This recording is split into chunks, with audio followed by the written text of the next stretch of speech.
Good afternoon. Hello to everybody. Happy February to our viewers here. It is February the 7th, and yes, it's Valentine's month. Yes, it's pink. So this is a great show. It's the wedding show, and today we are going to take a little trip. We're going to travel, and we are going to meet travel agent extraordinaire Lee Salawitch, and Lee is going to talk to you and about all the wonderful places you could think of going for your honeymoon. So Lee, tell me a little bit about how you first got started in the travel business, and then we'll take a look at some really wonderful places to go. Great. As a child, I was not as well traveled as a lot of people may be now. My parents took us on smaller vacations like Ocean City, Maryland, but when I was 14, I visited a friend in Fresno, California, who introduced me to the world of travel. And I can't imagine who that friend was. Yeah, I'm not sure. And after that, I spent a wonderful week in Paris and London when I was 14, and then the next year, Madrid. Ooh. And that really introduced me to the world and made me want to see and explore. I think that's amazing because not everybody gets an opportunity, especially even at that young age, to really go explore like you did. So if you were to say some of your destination points for couples, what would you say? Where are some places these couples should take a look? Well, I always ask them, where would you like to go? Because we think of honeymoons as a once-in-a-lifetime trip. What's on your bucket list? Is it a safari? Is it the beach? Is it mountains? Is it a city? And then tailor the trip to their needs. Okay, so what we're going to do is we're going to take a look at some of these exotic places that people could go on their honeymoon. And let's take a look at the first picture. Tell us what we have right here. This is a sunset at Maui. Ooh. Maui has great beaches, and it's so easy to get to from the West Coast. You have nonstop flights from San Francisco, and I think it would be a great destination. It's very romantic, and it's just a very wonderful place. I hear wonderful things about Maui. Now, are there two parts to Maui? I mean, two areas that people can explore? Because I heard the climates can be different too. Right, because a lot of the beach, Ka'anapali and Kihei are the best beaches. There's a smaller town, Lanai, but there's also an adventure component, the road to Hana, which is a very narrow road, and if you drive about 20 miles further from Hana, you get to Charles Lindbergh's grave. That has a high elevation, so it is a different weather than lower on the beach. Interesting. I appreciate you sharing that because people need to know that as they plan for a trip. Are there climate changes and things to that effect? Let's take a look at what else you have because you brought some beautiful, this looks like a pool I want to go to. Where are we talking? This is the Hyatt Regency Maui.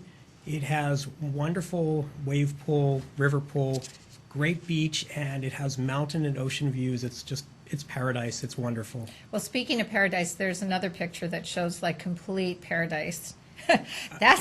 I'm going there. That is Tahiti. Of That's course. going to be the splurge vacation. If people have my thought for the most romantic vacation you could ever take is an overwater bungalow in Tahiti. Well, let's take a look at those because that's just fascinating right there. Look at that. Imagine waking up and that's your view. You know what? It's something I can only dream of. I guess I have to get married again then, don't I? Exactly. Your second honeymoon can be to Tahiti. Right, exactly. Well, let's just talk a little bit more about your years of experience and you've been with a travel agency, I believe you said since, 1986? So I've been in the industry since 1986, right? I've been with my current agency since 1989. Okay, and then working with couples, I mean, how often are you working with couples, especially newlyweds? So I work with them frequently. I like to work with both of the people. I feel that usually it's a good bonding experience. They get to plan the trip together versus someone comes back and says, well, that person wanted this, but I wanted that. I want both of their inputs, take both of their interests into consideration.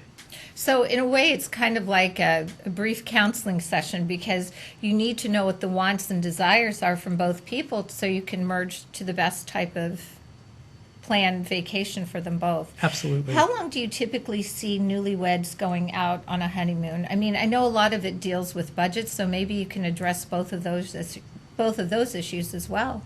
Well, I have, a lot of couples that I book. I couldn't put a number on it, but in terms of budget, I will ask what their budget is and work accordingly. If someone has a lower budget, it might be an all-inclusive in Cabo. If someone has a higher budget, the sky's the limit. It could be a safari, it could be New Zealand, it could be anything they want.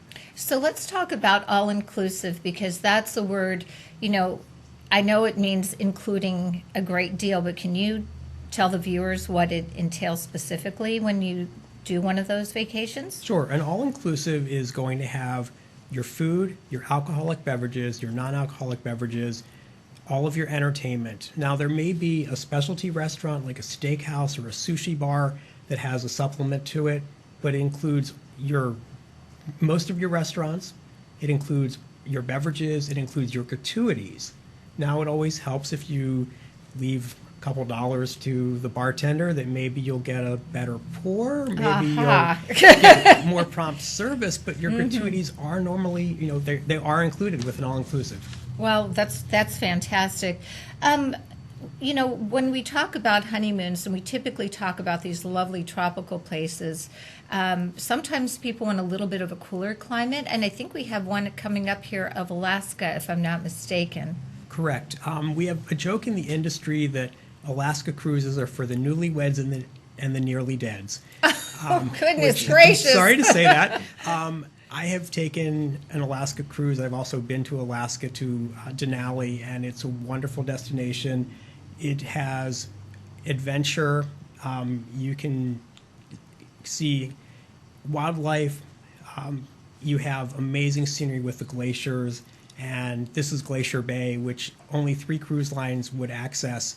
And that's something a travel agent would know, that when you're going on an Alaska cruise, you want to hit the Inside Passage and you want to hit Glacier Bay.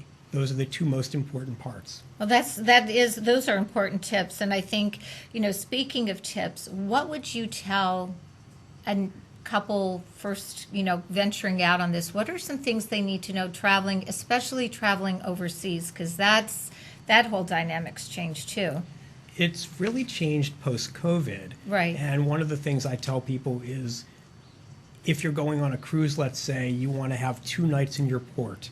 You don't want to fly and have 1 night in your port, because if your flight is canceled or delayed, or you have a meltdown like happened last winter, you want to make sure you get to your destination.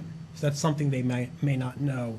And in terms of European travel, coming up next year, coming up later this year, you're going to have a Schengen ETA or visa that not everyone's aware of, that in order to go to one of the Schengen zone countries, which is most of Western Europe, you need to have an electronic visa.